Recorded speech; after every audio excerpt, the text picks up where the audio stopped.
A lot of you know about the Trail of Tears and you know what happened during the Trail of Tears, but a lot of you don't know what led up to the Trail of Tears. But I got you. Come do this dive with me. The Trail of Tears was the forced displacement of about 100,000 or more Native Americans from their ancestral lands in Alabama and Georgia between 1830 and 1850 and relocated to what we now know as present day Oklahoma. You can pause for info, but let's go back to the beginning.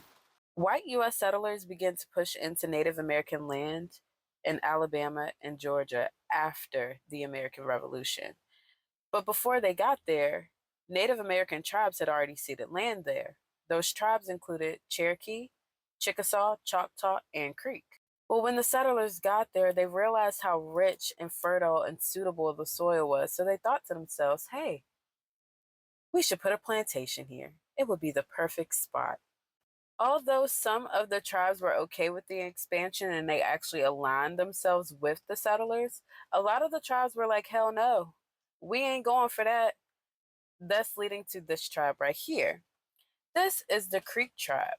A faction of this tribe, known as the Red Sticks, would cause some chaos. In 1813, a war called the Creek War would break out and it would start with the battle at Fort Mims. The Red Sticks were led into battle by William Weatherford and Peter McQueen, and it's estimated that they brought 750 to 1,000 warriors with them. The Red Sticks completely demolished Fort Mims. When they got there, Fort Mims only had 265 militia.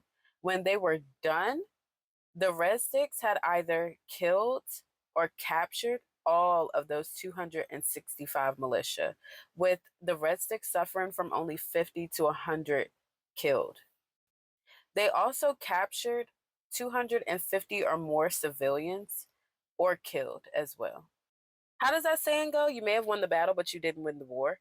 Well, this is President Andrew Jackson.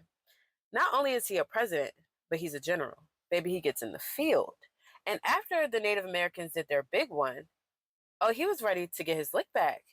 He was ready for war. There was no way. There was no way he was going to let the Native Americans stand up for themselves.